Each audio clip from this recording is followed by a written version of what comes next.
Pas question. On lui libère la goule et les membres. Ordre de la patronne. Si on leur tire son baillon, on va se mettre à brailler. Ça m'étonnerait.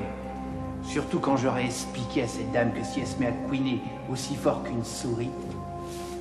Elle doit rester vivante, au moins pour un temps. Vous avez vos ordres et moi j'ai les miens. Et je les exécute toujours scrupuleusement.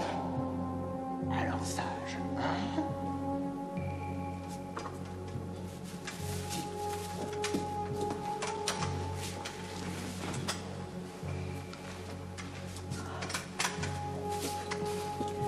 N'ayez crainte, monsieur. Je ne voudrais pour rien au monde vous causer le moindre tort. Vous êtes si aimable. Tu vas peut-être aussi lui cirer les souliers. Vous êtes d'où, mon ami? De Paris? Oui, madame. Je suis né au Porcheron. Pourquoi? Je me disais aussi, ça se voit tout de suite, que vous êtes d'une toute autre classe que cette fille, qui pue encore la bouse de vache. Allez, hein, lâche-moi. On remonte. Je croyais que vous aviez des gens à prévenir. Elle a de la chance. Mais elle perdra rien pour attendre.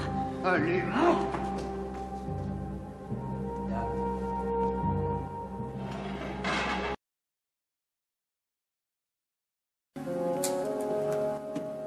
Où allez-vous donc, messire?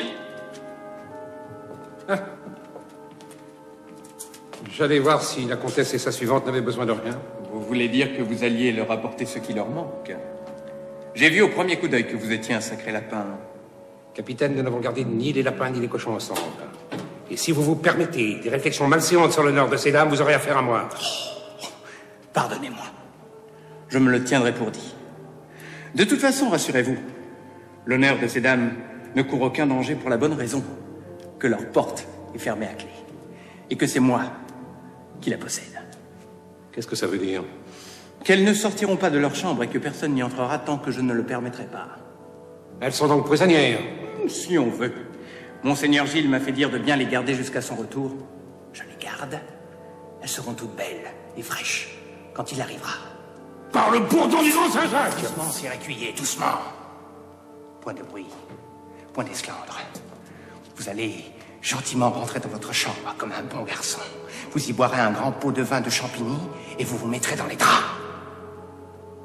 La vie est plutôt belle, à chantosser pour des lapins comme nous autres. Bon logis, bonne chair. Et le reste. Le reste surtout. Et de toute première qualité. Attendez seulement que messire Gilles soit de retour et vous verrez ça. Soit. Bonjour, c'est Rugnin.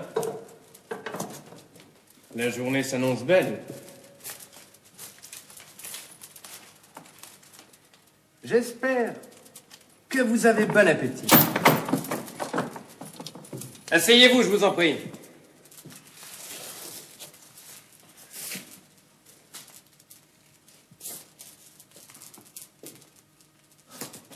Et mangez.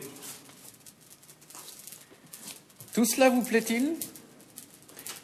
Si vous désirez davantage ou autre chose, dites-le sans vergogne. Les cuisines du château sont toutes à vos ordres. Je vois que vous l'aimez. Savez-vous qu'on vous gâte? La bohémienne qui vous accompagne n'a droit qu'au pain et à l'eau. Sarah est au cachot, elle aussi? Oui. Et pourquoi? Elle s'est mal conduite avec monseigneur Gilles. Elle l'a même rudoyé.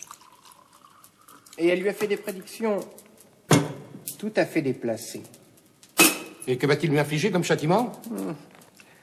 À mon avis, tout cela sera très vite oublié, ne vous inquiétez pas. Allez. Monseigneur Gilles n'est pas si mauvais bougre que vous l'imaginez. C'est un homme que nous servons tous avec une fidélité absolue. On pourrait même appeler ça de la dévotion. Et savez-vous pourquoi? Parce qu'aucun maître au monde, pas même le roi ou le duc de Bourgogne, n'est aussi heureux de faire partager à ses gens le plaisir qu'ils se donnent. Vous aimez? Beaucoup, oui. D'autant que, sur ce plan-là, j'ai pas été gâté durant la première partie de mon existence. Ah, vous venez d'un pays pauvre en gibier. Non. Enfin, si on veut. Nous avions beaucoup de gibier. De potence. Vous me plaisez, Sir Huguenin. Vous avez un caractère très amusant. Gibier de potence. J'ai eu d'autant plus de mérite à vous amuser que ce gibier-là, figurez-vous que je l'ai été. Vous? Comme je vous le dis. Alors ça, c'est encore plus comique.